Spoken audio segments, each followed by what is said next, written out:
안녕하세요. 책 데이트 시간입니다. 오늘 소개해드릴 책은 당당하고 품격 있게 나이 들고픈 어른들을 위한 건강혁명이라는 책입니다. 한의학 박사 김소영 지음 성한북스에서 나온 책입니다. 세상 그 무엇보다 중요한 것이 건강인데요. 이 책은 어른이 되어 꼭 알아야 할 건강 수업이 담긴 책입니다. 김소영 채널 H를 통해 건강 전도사로 열심히 활동 중이신 김소영 한의학 박사의 건강과 질병에 대한 명쾌한 예방과 비책이 자세히 소개되어 있습니다. 우리 몸이 보내는 위험 징후에 대해서 또 건강의 10가지 적과 이에 대한 10가지 비책을 알려주고 있으며 누구나 정말 손쉽게 따라할 수 있는 운동법 또한 그림으로 소개되어 있습니다. 그리고 김소영 박사가 직접 알려주는 황금 레시피 36이라는 책이 별도의 부록으로 들어있어서 편하게 직접 따라서 만들어 보실 수도 있습니다.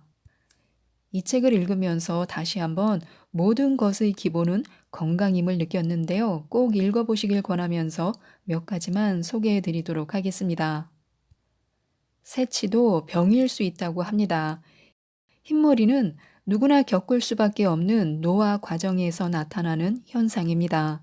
모발의 색상을 결정짓는 멜라닌 색소를 만드는 세포의 기능이 떨어지면서 생기는 것으로 쉽게 말해 잉크가 바닥난 프린터라고 보면 됩니다. 사실 새치는 유전적인 요인이 크지만 가족 중 흰머리가 일찍 나거나 많은 사람도 없는데 유독 자신만 흰머리가 빨리 생기고 요즘 들어 부쩍 늘었다면 몸의 이상 신호일 수 있으니 주의 깊게 살펴봐야 합니다. 유전에 이어 흰머리가 나게 만드는 가장 큰 요인은 스트레스입니다. 젊은데도 극심한 스트레스를 받아 머리가 하얗게 새어버렸다는 고사가 많습니다. 프랑스 혁명 당시 마리 앙뚜아네트가 하루 만에 머리가 하얗게 변했다는 이야기나 중국 춘추 시대의 정치가 오자서가 반역죄로 도망 다니다가 하룻밤 만에 백발이 되었다는 고사도 유명합니다. 극심한 스트레스는 뇌하수체 호르몬의 분비에 영향을 주기 때문에 색소 세포 기능을 떨어뜨릴 가능성이 높습니다. 심리적인 스트레스뿐 아니라 질병에 의한 스트레스 또한 흰머리에 영향을 줄 수 있습니다. 한마디로 스트레스 관리가 흰머리를 예방하는 키포인트입니다. 새치가 알려주는 내 몸의 이상신호 두 번째는 당뇨입니다. 머리를 검게 만드는 데 필요한 멜라닌 색소를 만들어내는 호르몬은 뇌하수체의 영향을 받습니다. 혈당이 변화하면 뇌하수체가 가장 먼저 알아차리고 인슐린의 양을 조절하는데 뇌하수체에 이상이 생기면 인슐린이 제대로 조절되지 못해 당뇨가 생길 가능성이 높아집니다. 갑상선 기능이 항진되거나 저하되어도 흰머리가 생길 수 있습니다. 갑상선 기능이 항진되면 멜라닌 색소를 만드는 멜라노사이트라는 세포의 기능이 떨어져 흰머리가 날 수 있고 반대로 갑상선 기능이 저하되면 멜라닌 색소 분비가 감소해 흰머리가 늘어나기도 합니다. 갑상선 기능에 문제가 있다면 흰머리와 함께 두피가 건조해지면서 탈모도 함께 진행될 수 있습니다. 갑자기 늘어난 새치는 신장 기능 저하 때문일 수도 있습니다. 머리카락은 오장 육부 가운데 신장과 가장 밀접한 관련이 있습니다. 신장은 호흡과 음식 소화로 얻은 에너지와 영양분을 정으로 저장하는 창고라 할 수 있기 때문에 신기능이 쇠하고 정이 부족하면 모발이 윤기를 잃고 빠지거나 흰머리가 나는 것입니다. 흰머리가 늘어나는 동시에 귀가 웅웅거리는 이명현상이나 목이 뻣뻣하고 입냄새가 심해지는 증상 등이 나타나면 신장 기능에 이상이 없는지 반드시 체크해야 합니다.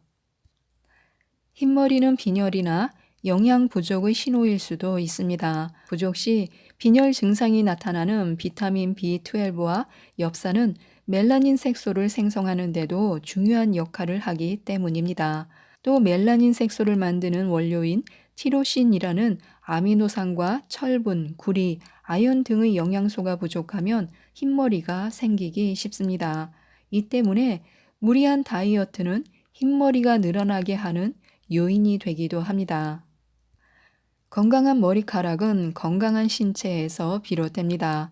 흰머리는 자연스러운 노화에 따른 것이지만 갑자기 새치가 부쩍 늘고 몸 상태가 좋지 않다 싶으면 반드시 확인해 보는 게 좋습니다. 뒤태만 봐도 몸 상태를 알 수 있다고 합니다. 사람의 뒷모습은 얼굴 표정만큼 많은 이야기를 쏟아냅니다. 뒤태는 비단 감정뿐 아니라 그 사람의 척추와 관절 건강 상태를 고스란히 담고 있습니다. 먼저 양쪽 어깨가 동그랗게 말린 라운드 숄더 형태라면 목 건강을 의심해 봐야 합니다. 온종일 앉아서 생활하다 보면 몸이 자연스레 앞으로 쏠리고 등과 허리에 힘이 풀리면서 어깨가 앞으로 말립니다. 라운드 숄더인 사람들은 목이 중심을 잡기 위해 더 많이 긴장해 목과 어깨 주변에서 통증을 느끼기 십상입니다. 통증이 심하다면 근막 통증 증후군이나 목 디스크를 의심해 봐야 합니다. 좌우 높이가 다른 어깨 또한 척추 건강이 위험하다는 신호일 수 있습니다. 척추 중 어느 한쪽으로 무게 중심이 쏠려 통증이 발생하거나 전신의 관절 중 특정 부위에 통증이 있어 이를 줄이기 위해 몸이 틀어져 가는 중이라 볼 수 있습니다. 만약 통증이나 별다른 이상이 없는데도 양쪽 어깨의 높이가 다르다면 허리를 90도로 숙여 등의 좌우 높이를 관찰해 보는 것이 좋습니다. 좌우 높이가 눈에 띄게 다르다면 척추 측만을 의심해 볼 수 있습니다. 심한 척추 측만이 아니라면 통증 없이 방치되는 경우가 많고 오래 지속되면 허리 디스크 같은 척추 질환을 동반할 수 있기 때문에 적극적으로 치료받기를 권하고 있습니다. 그런데 벽에 등과 엉덩이를 대고 서서 허리 부분에 손을 집어넣었을 때 손날이 쏙 들어가지 않고 막힐 만큼 세로 골 없이 평평하다면 척추 기립근 약화를 의심해 볼 수 있습니다. 이런 경우에는 몸의 중심을 잡아주는 척추에 피로감을 줘 요통을 유발할 수 있습니다. 또 엉덩이가 납작하면 척추 주위 근육도 빈약할 가능성이 높습니다.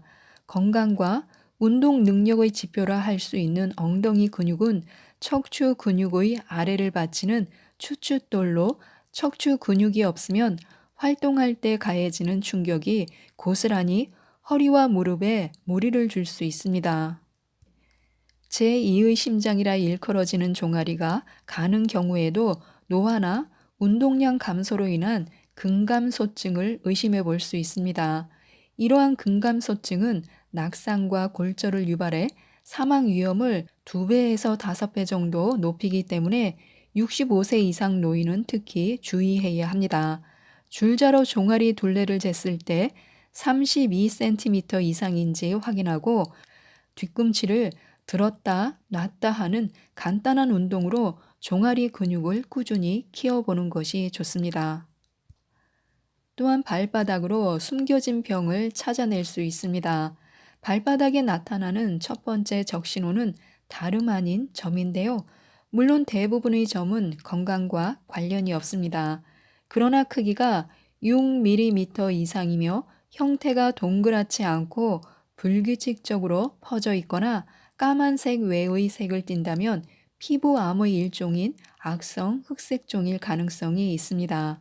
피부암 중 가장 위험한 것으로 알려진 악성 흑색종은 동양인에게서는 손바닥이나 손톱 밑 같은 신체 말단부에서 주로 발생하는데 특히 발바닥에 가장 많이 생깁니다.